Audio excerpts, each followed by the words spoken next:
MIPA selaku moderator akan mengatur jalannya debat hari ini. Peserta debat pada hari ini dibagi menjadi dua kelompok, yaitu afirmasi dan oposisi. Semua peserta debat harus mematuhi peraturan yang telah ditetapkan dan disampaikan sebelumnya. Selanjutnya, saya persilakan masing-masing tim menyampaikan perkenalan selama 1 menit dimulai dari tim afirmasi.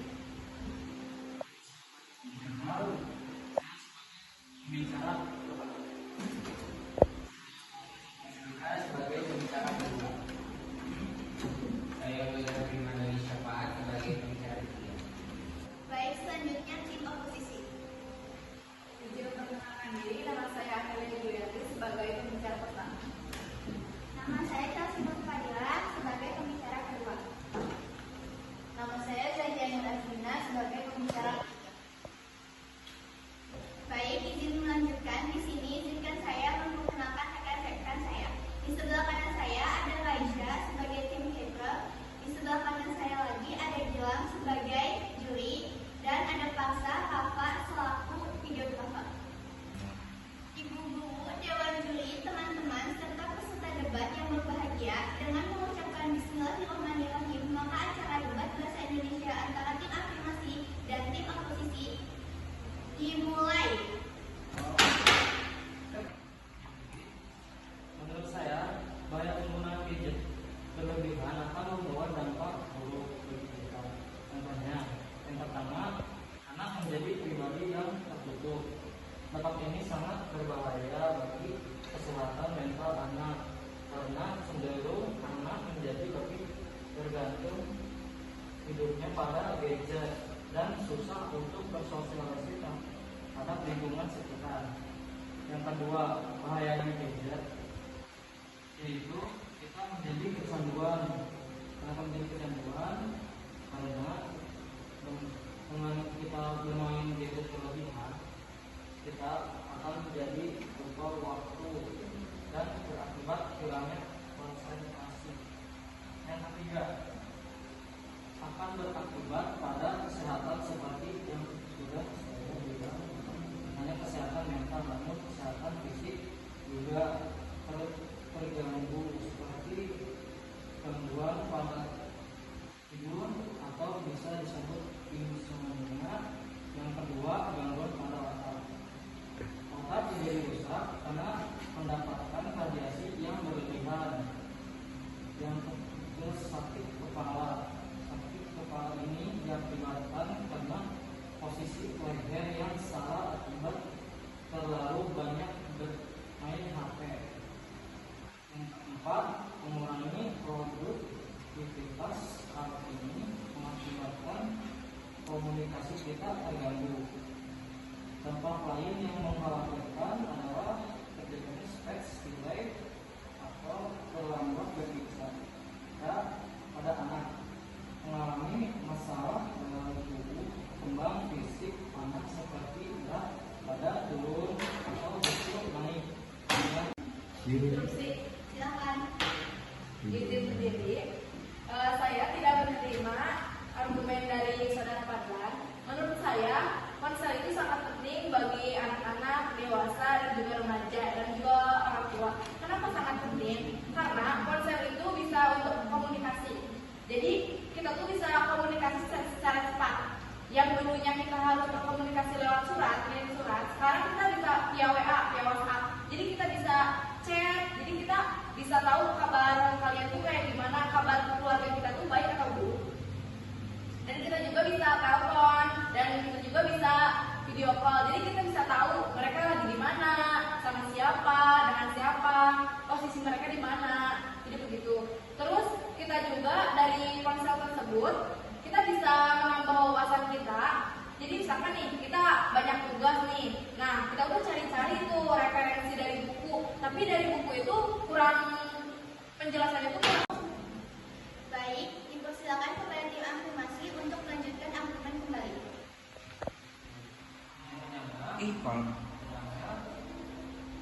Menurut saya dampaknya akan lebih buruk lagi buat anak-anak.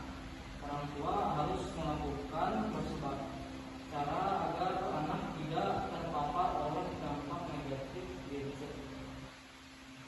Pertama, sibukkan anak dengan kegiatan dan tidak menggunakan gadget selama melakukan kegiatan tersebut. Anak-anak yang ketergantungan gadget disebabkan karena tidak ada kegiatan anak yang dapat dikerjakan. Karena tidak ada keadaan yang memaksa anak kita untuk melakukan sesuatu, maka timbul perasaan malas dan enggan untuk bergerak. Karena terbiasa tidak melakukan sesuatu, ketika anak malas, anak hanya ingin melakukan kegiatan yang tidak harus berpindah atau bergerak, misalnya bermain gadget. Hal ini dikarenakan anak merasa nyaman dengan keadaan seperti itu. Keadaan inilah yang bisa membuat anak kita ketergantungan kepada benda kecil berupa kesenangan ini. Nah, dengan mengikuti suatu kegiatan atau bukan dari diri dengan berorganisasi, maka kita sudah berupaya agar anak tidak ketergantungan pada gadget. Agenda dalam kegiatan berorganisasi pun akan membuat fokus anak-anak beralihkan dari hanya berdiam diri menjadi orang yang lebih produktif. Kegiatan terbaik satu di antaranya melatih sel-sel agar cerdas kembali hingga dapat mencapai potensi vitalnya melalui pelatihan jasmani khusus. Baik, dipersilakan untuk pembicara kedua menyampaikan argumen. Gadget dapat menghambat perkembangan bicara dan bahasa anak. Hal ini terjadi karena anak menghabiskan waktu lebih banyak di depan layar gadget dibandingkan berinteraksi dengan orang lain yang dapat melancarkan pembelajaran berbicara dan berbahasa. Akibatnya anak jarang berinteraksi dengan orang lain dan mengakibatkan kurangnya kemampuan bicara dan bahasa anak. Kedua, penggunaan gadget berlebihan dapat berdampak negatif terhadap pembentukan karakter anak. Menjelaskan bahwa pengaruh buruk pada pembentukan karakter anak dapat disebabkan oleh penggunaan gadget melalui konten-konten yang kurang baik. Contohnya terdapat berbagai video platform YouTube yang dapat mengakibatkan anak berperilaku kurang sopan terhadap orang yang lebih dewasa dan juga berkata kasar. Terakhir, kelebihan menggunakan gadget dapat mengganggu fungsi prefrontal korteks anak.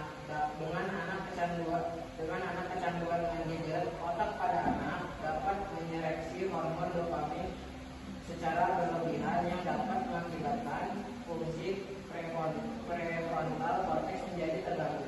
Hal ini dapat mempengaruhi wilayah dalam otak secara negatif yang mengendalikan emosi, regulasi diri, tanggung jawab, pengambilan keputusan, dan prinsip moral lainnya. Beberapa tanda-tanda yang mengalami kecanduan dan perlu diwaspadai oleh orang tua diantaranya adalah anak yang sibuk dengan gadget menjadi agresif atau pemarah jika memegang gadget. Anak menjadi tantrum apabila gadget diambil darinya. Anak menolak untuk berhenti bermain gadget meski orang tuanya meminta berhenti memegang gadget. Tidak tertarik bermain di luar rumah atau kegiatan ekstra di sekolah. Tetap bermain gadget meski sudah mengetahui dampak negatif. Memaksimalkan setiap kesempatan agar bisa bermain gadget lebih lama dan cenderung berbohong kepada orang tuanya dan menggunakan gadget untuk mengalihkan perhatian dan meminta waktu lebih untuk memegang gadget. Selain tanda-tanda Sendiri belum berbicara, menurut saya sendiri itu anak yang tidak suka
kan tadi bilang kalau itu bukan salah HP-nya. Nah, karena dia main HP itu, teman-temannya jadi meledeknya. Jadi kita sebagai orang tua seharusnya mengetahui hal itu, karena peran orang tua di sini itu sangat penting, di mana orang tua itu harus bisa mengontrol anaknya dalam menggunakan gadget, dan juga orang tua harus mengetahui apa saja isi di dalam HP anak tersebut. Karena anak masih kecil dan juga belum tentu bisa memilah atau memilih konten yang baik baginya. Karena bagi anak, apapun kontennya, kalau itu menghibur dia, pasti dia akan menontonnya. Maka kita sebagai orang tua juga harus mendidik anak kita agar memilah atau memilih konten-konten yang baik. Dalam bermain game juga, anak juga pasti tahu kalau dia ini kalau noob. Nah, kalau noob ini, dia juga pasti akan introspeksi diri. Biasanya dia akan lebih sering bermain untuk meningkatkan performa dirinya. Nah, ini dimana akan mengganggu keseimbangan hidupnya, dimana dia pasti akan terus berusaha untuk tidak dibilang noob oleh teman-temannya. Maka dari itu, orang tua juga berperan untuk melindungi anaknya, di mana dia itu harus mengayomi anaknya, dia itu harus tahu bagaimana perasaan anaknya. Dia juga harus bisa untuk mengikuti perkembangan zaman, di mana orang tua juga harus bisa yang namanya itu mengontrol. Jikalau anaknya marah pada orang tuanya marah balik ke anaknya, itu bagaimana? Itu malah bisa merugikan kedua belah pihak, yang dimana hal itu membuat dampak negatif bagi pribadi sang anak itu sendiri.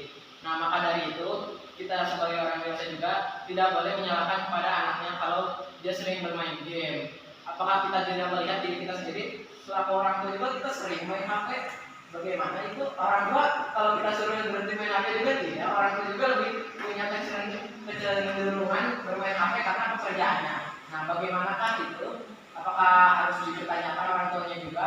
Karena anak tidak akan melakukan apapun kecuali dia mengikuti orang tuanya. Jadi anak itu berasal dari orang tuanya. Bagaimana dia dididik itu berasal dari orang tuanya dididik. Karena pasti orang tua akan memilih apa yang baik baginya. Dia juga kadang tidak memperhatikan apa yang buruk, apa yang baik bagi anaknya. Mungkin di mata orang tuanya yang baik bagi anaknya itu buruk bagi orang tua. Maka dari itu orang tua juga harus mengerti perasaan anak. Dia harus tahu bagaimana cara anak berperilaku. Dia harus tahu pertemanan anaknya bagaimana. Itulah mengapa orang tua harus menjadi teman yang baik bagi anaknya. Karena bukan hanya sebagai orang tua biasa, orang tua juga harus bisa mendekatkan diri kepada anaknya. Jika ingin menjadi lebih baik kepada anaknya, orang tua juga harus menjadi temannya. Karena kalau bukan orang tua, siapa lagi anaknya berbicara? Kalau temannya menghina, keluarganya menghina, apakah dia harus bunuh diri? Kan enggak gitu. Dia juga punya orang tua yang harusnya melindungi anaknya. Orang tua juga, walaupun begitu, anak juga harus bisa. Anak itu harus dididik dari awal memilah mana yang baik, mana yang buruk. Karena jika tidak, maka anak akan memilih sesuai dengan keinginannya. Orang-orang di luar sana itu banyak yang tadi itu kan. Baik, dipersilakan untuk pembicara ketiga menyampaikan argumen. Jadi berbicara, di sini juga ada efek kesehatan. Ada efek kesehatan positif dan negatif dari gadget modern pada perkembangan anak. Sisi positifnya itu yaitu penggunaan gadget dapat membantu anak mengembangkan keterampilan motorik halusnya. Mereka juga dapat meningkatkan penglihatan anak-anak dan meningkatkan rentang perhatian mereka. Sisi negatifnya, gadget dapat menyebabkan masalah seperti sakit kepala, sakit leher, dan mata kering. Penting bagi orang tua untuk menyadari dampak positif dan negatif dari gadget modern pada perkembangan anak. Gadget juga dapat berpengaruh pada perkembangan emosi anak. Sisi positifnya, gadget dapat membantu anak merasa terhubung dengan teman dan anggota keluarga. Mereka juga dapat memberikan rasa aman dari anak. Sisi negatifnya, gadget juga dapat menimbulkan rasa terisolasi dan kesepian. Sekali lagi, penting bagi orang tua untuk menyadari efek emosional positif dan negatif dari gadget modern pada perkembangan anak. Selanjutnya, ada efek media sosial. Yang pertama, media sosial telah menjadi salah satu bentuk komunikasi yang paling populer, terutama di kalangan anak muda. Sebuah studi baru-baru ini menunjukkan bahwa lebih dari 60% remaja menggunakan media sosial setiap hari. Meskipun media sosial dapat menjadi cara yang bagus untuk tetap berkumpul dengan teman dan keluarga. Media sosial juga dapat berdampak negatif pada perkembangan anak. Yang kedua, efek negatif media sosial. Salah satu dampak negatif dari media sosial adalah dapat menyebabkan kecanduan. Penelitian telah menunjukkan bahwa media sosial bisa membuat ketagihan seperti narkoba atau alkohol. Efek negatif lainnya adalah dapat menyebabkan kecemasan dan depresi. Ini dikarenakan orang membandingkan hidup mereka dalam kehidupan sempurna yang mereka lihat di media sosial dan merasa tidak sesuai. Hal ini juga dapat menyebabkan cyberbullying. Ini adalah saat untuk orang menggunakan media sosial untuk menindas orang lain dengan memposting komentar jahat atau menyebabkan deskripsi tentang mereka. Yang ketiga, efek positif media sosial. Terlepas dari efek negatifnya, media sosial juga dapat memiliki beberapa efek positif pada perkembangan anak. Ini bisa menjadi pada perkembangan anak juga cara yang bagus itu untuk tetap bertumbuh dalam perkembangan berkeluarga. Jadi sisi positifnya itu seperti dapat mencari permainan edukatif, belajar tentang teknologi, dapat mencari informasi pendidikan yang positif dan melatih fungsi pembukuan otak. Instruksi silakan. Izin berdiri, izin berbicara. Untuk proses berpikir konflik keluarga dan stres orang tua, setiap keluarga pasti kan mempunyai masalahnya masing-masing kan. Nah, biasanya setiap orang tua tuh ngelampiasinnya tuh ke anaknya. Jadi anaknya tuh kayak merasa tertekan, terus merasa stres juga. Nah, dengan adanya gadget ini, kita bisa mempunyai teman baru di sosmed. Lalu bercerita tentang masalah agar bisa mengurangi stres, tekanan. Dan dengan adanya teman ini, siapa tahu si teman itu tuh bisa ngasih solusi bagaimana masalah itu kayak biar terpecahkan gitu.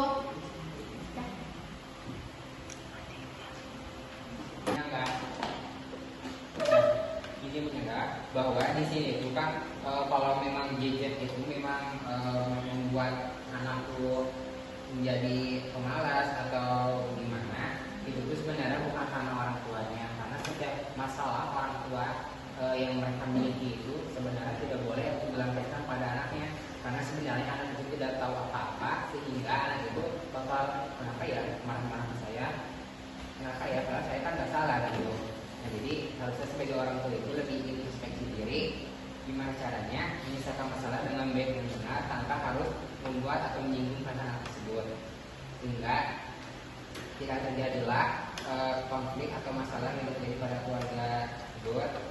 Dan anak pun mengerti kalau misalkan orang tua itu mempunyai masalahnya tersebut, sehingga anak itu harus memahami bahwa kondisi orang tuanya itu sedang banyak masalah. Jadi anak itu harus tahu nih kapan kalau misalkan mau main gadget itu dengan waktu yang baik dan waktu yang tidak baik. Kalau misalkan waktunya senggang ya boleh aja. Kalau misalkan ada orang tua atau sedang berkomunikasi di keluarga, itu tidak boleh main game kayak kita tuh kayak tidak mendengarkan, tidak menghargainya gitu, sehingga kesannya itu yang dari hargai orang tua kalau ngomong tuh.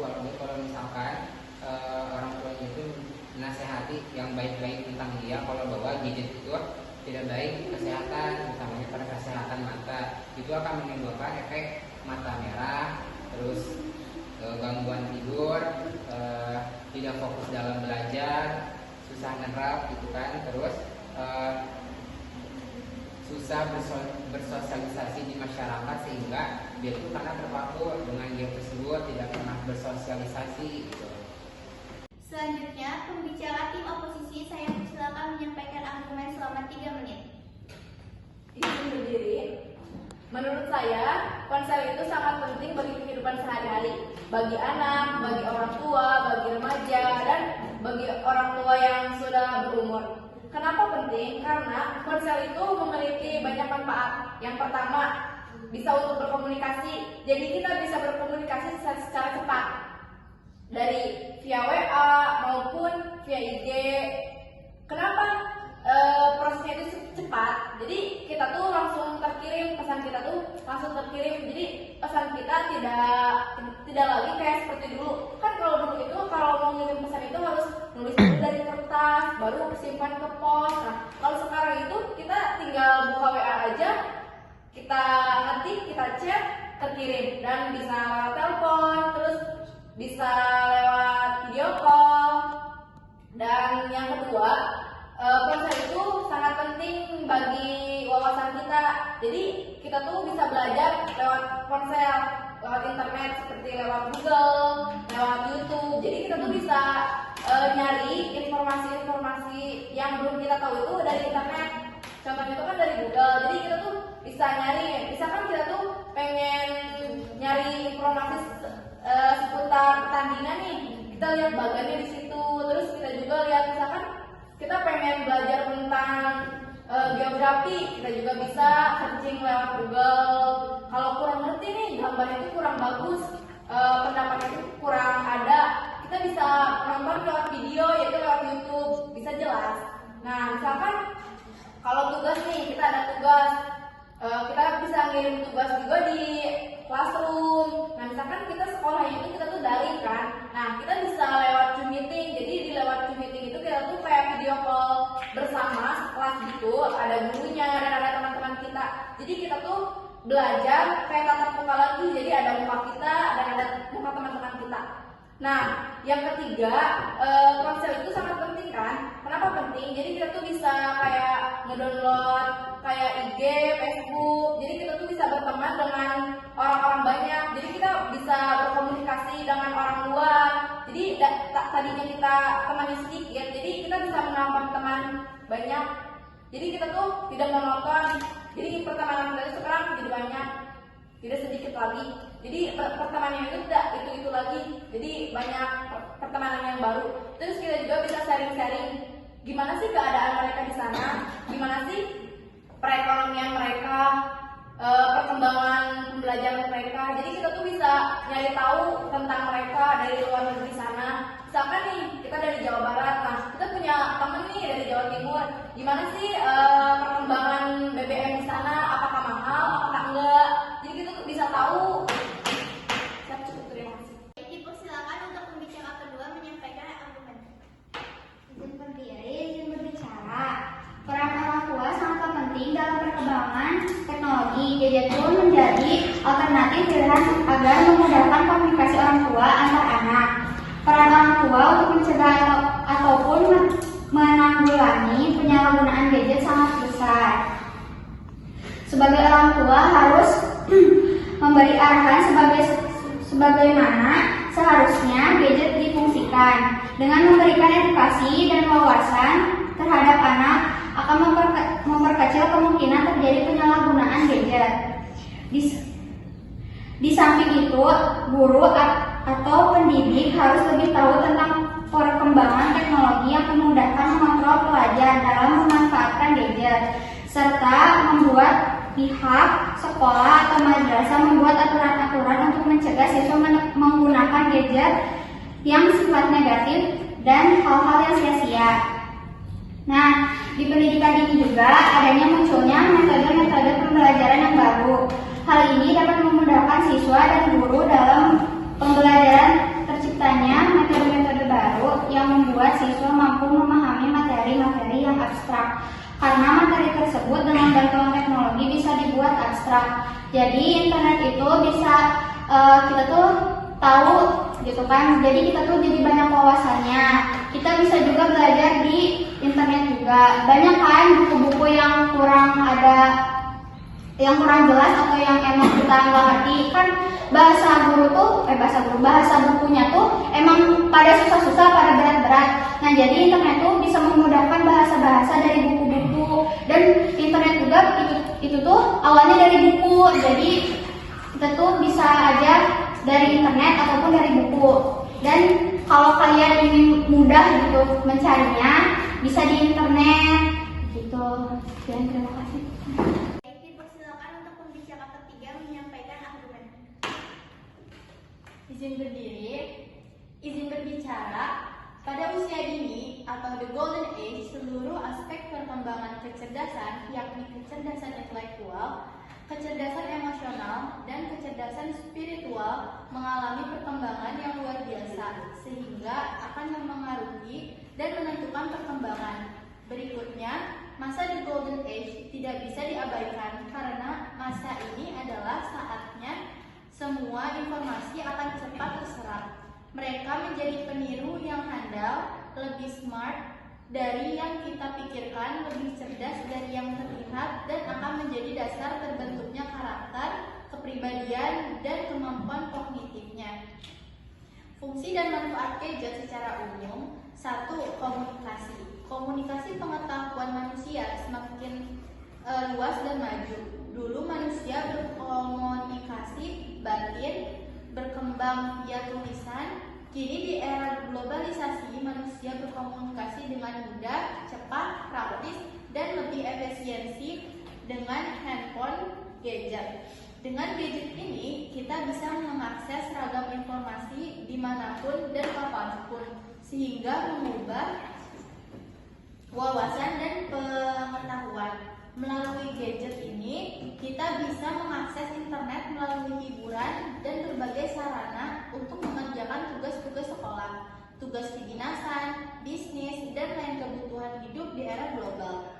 Fungsi utama gadget adalah dapat membuat seseorang seolah-olah bertemu dengan lawan bicara walaupun masing-masing berbeda tempat. Kita bisa tersambung dengan keluarga, teman, dan siapapun melalui tatap muka langsung dengan video call. Yang kedua ada sosial. Gadget memiliki beragam fitur dan aplikasi untuk kita berbagi info, kabar, cerita, dan lain-lain, sehingga dapat dalam waktu singkat menambah teman dan menjalin hubungan kekerabatan. Yang ketiga ada pendidikan. Kini belajar tidak lagi harus berfokus pada buku saja. Belajar dapat melalui gadget. Kita dapat mengakses beragam ilmu pengetahuan yang kita perlukan tentang pendidikan, politik, ilmu pengetahuan umum, agama, tanpa harus ke perpustakaan yang mungkin tidak terjangkau. Penggunaan gadget dan perkembangan sering terjadi karena orang tua memfasilitasi gadget yang canggih dengan model yang sesuai dengan keinginan anak. Baik, terakhir kesimpulan dari kedua belah pihak dimulai dari tim afirmasi. Kesimpulan dari kelompok kami itu adalah bahwa gadget seperti smartphone dan laptop memiliki banyak manfaat, tetapi penggunaan yang eksesif dan tidak sehat dapat mengakibatkan masalah seperti gangguan kekurangan tidur dan resiko kecelakaan di jalan. Nah, untuk mengurangi bahayanya gadget bagi anak, orang tua dapat mengamati penggunaan gadget anak, membatasi waktu dan konten yang dapat diakses, dan mengembangkan aktivitas lainnya yang lebih positif dan bermanfaat bagi anak. Adapun contoh perbuatan positif yang bermanfaat bagi anak itu seperti mencari permainan edukatif, belajar tanpa teknologi, mencari informasi tentang pendidikan yang inovatif, dan melatih fungsi kemampuan otak yang dapat dipahami secara mendalam oleh anak tersebut.